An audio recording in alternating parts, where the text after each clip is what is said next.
Australia has decided Anthony Albanese will remain the Prime Minister in what was a remarkable night for the Labor Party. This morning, 6 News can project at least 88 seats for the Labor Party, on par with historic victories such as the 86 under Bob Hawke in 1987 and the 83 under Kevin Rudd, managed in 2007. That leaves 37 for the Coalition and 13 for other, with 12 seats still in doubt. Also of note, the Greens, at least at this stage, we still cannot predict a seat for them, leaving their total with 0. But the Greens are still ahead in Melbourne. Nationally, the ALP had 34.63% of the vote, a 2.5% swing towards them.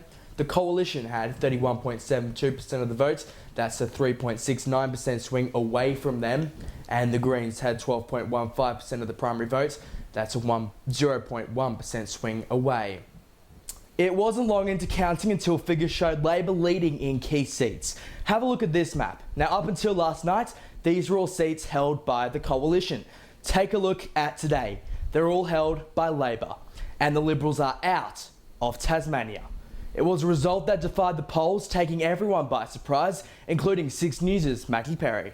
I think it's just been a shock. No one really expected a huge Labor majority or something like this.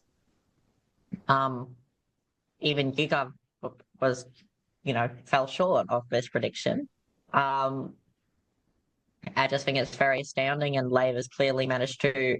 Labor's clearly taken from everyone to an extent. The Greens have won a lot of votes in suburbia, but not. Have lost votes to Labor in places that matter. The Coalition have lost, across the board, especially in Queensland and Tasmania, actually. And independents will still have to wait and see, honestly. There's a lot of Bradfields up in the air, actually. Colare, Monash, maybe Casey, Bean, just a lot of these places are up in the air right now, so...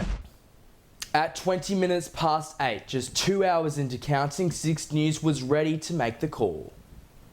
8:20 p.m. Australian Eastern Standard Time. 6 News projects Anthony Albanese will be returned as Prime Minister and Labor has been re-elected to government. We're not 100% sure yet on a minority or a majority. Labor will be re-elected. Labor has retained power in this federal election, a monumental result, especially considering the polls a few months ago. Now, on the flip side of this result is, of course, the Coalition, a complete failure of a campaign from a leader with pre-election campaign polling in his favour. They're left without a leader after Peter Dutton lost his own seat and, of course, the election, with no clear path on how they'll become competitive again. Chief Anchor Leo Puglisi explains. For Peter Dutton, losses right across the board with the Liberal National Coalition. They've suffered losses to Teal Independents, both, of course, seats that they're trying to get back and seats that they are potentially losing now. Really interesting losses to Labor, not just in seats that they were hoping to get off Labor, even things like Bennelong, notionally Labor, notionally Liberal rather, but also in Queensland, right across Queensland, there have been Labor gain after Labor gain.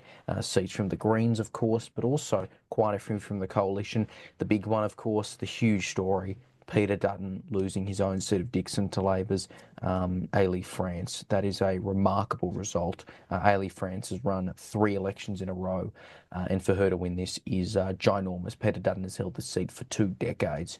A significant result there. Interesting results continue to come across the board for the crossbench. The Greens really stuffed by some of the finishing positions for Labor and the Coalition in some seats, which changes the 2 candidate preferred result. And so they've lost Griffith and Brisbane. Melbourne is a bit shaky. That is held by Adam Bandt, of course. They're hopeful, but not necessarily confident in Ryan, and we're waiting to see results from non-currently Greens held seats, that being Wills held by Labor in Melbourne and Richmond held by Labor in New South Wales, and we'll keep a close eye on them. Teal Independents, as we said before, having significant results across the board. In particular, you look at seats like Kooyong, where they've been able to retain, and then you look across New South Wales, where they've been able to have lots of retains, so they'd be very happy there. But overall, extraordinary night. Labor retaining government, even bigger than the last election, and the Liberal Party, their worst result ever in terms of national primary vote for the coalition. Just a horrific result, really, for the coalition, and it's a bit of a cliche, but a lot of soul searching is going to be going on in the coalition over the coming days, weeks, and months.